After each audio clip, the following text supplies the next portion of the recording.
Hi viewers, இன்னைக்கு வந்து கரண்டி ஆம்லெட் எப்படி பண்ணுறது அப்படிங்கிறத பார்க்க போகிறோம். கரண்டி ஆம்லெட் செய்ய வேண்டிய தேவையான பொருட்கள்: ஒரு பவுல் கூட வந்து ஒரு முட்டையை அடிக்கிறதுக்கு வந்து ஸ்பூன் ஒன்று. முக்கியமாக இதில் வந்துட்டு தாளிக்கிற கரண்டி வேணும். இதில் தான் வந்து நம்ம அந்த ஆம்லெட் வந்து ஊற்ற போகிறோம்.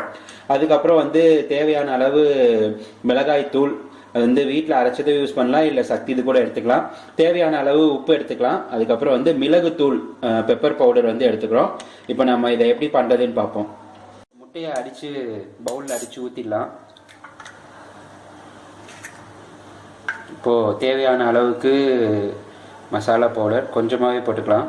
மிளகாய் தூள், அடுத்தது தேவையான அளவுக்கு உப்பு, அப்புறம் முக்கியமாக பெப்பர் பவுடர்,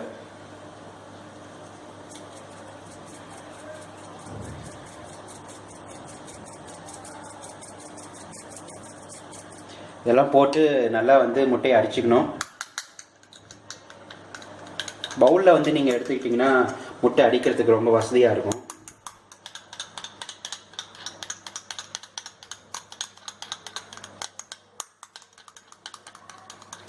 நல்லா வந்து உப்பு, அப்புறம் மிளகுத்தூள், மிளகாய் தூள், இது எல்லாமே வந்து நல்லா கலங்குற அளவுக்கு நல்லா வந்து அடிச்சுக்கணும். தாளிக்கிற கரண்டியை அடுப்பில் வச்சுட்டு கொஞ்சமாக வந்து எண்ணெய் விட்டுக்குங்க.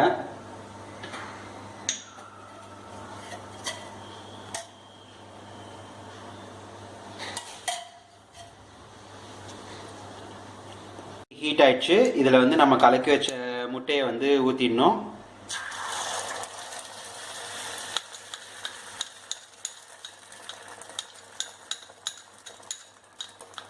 உடனே திருப்பி போட வேணாம்.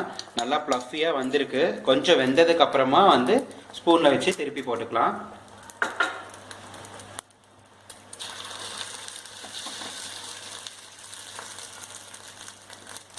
கிட்டத்தட்ட ஓரளவுக்கு பணியாரம் வந்து நம்ம எப்படி சுடுறோமோ அந்த மாதிரி தான்.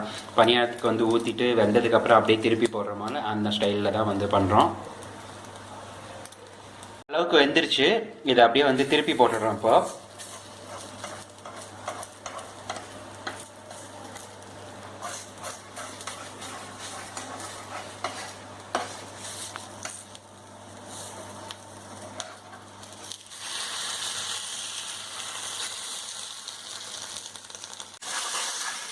அவ்வளோதான்.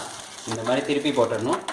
திருப்பி போட்டு ஒரு 2 மினிட்ஸ் வந்து வேக வச்சோம் அப்படின்னா சூப்பராக வந்து வந்துடும் கரண்டி ஆம்லெட். இது வந்து ரொம்ப சிம்பிளான டிஷ்ஷு, ரொம்ப ஈஸியாக வந்து பண்ணலாம். பேச்சுலர்ஸ் குழந்தைங்களுக்கு நல்லா பிடிக்கும். இதுலேயே வந்து இன்னும் கொஞ்சம் வெங்காயம், அப்புறம் வந்து ஏதாவது நான்வெஜ் குழம்பு வந்து பண்ணியிருந்தோம்னா அதுவும் கூட வந்து ஆட் பண்ணி ட்ரை பண்ணலாம். லைக் மட்டன் கரண்டி ஆம்லெட், சிக்கன் கரண்டி ஆம்லெட், அந்த மாதிரி நீங்கள் வந்து வீட்டில் ட்ரை பண்ணி பாருங்கள். தேங்க்ஸ் ஃபார் வாட்சிங் திஸ்.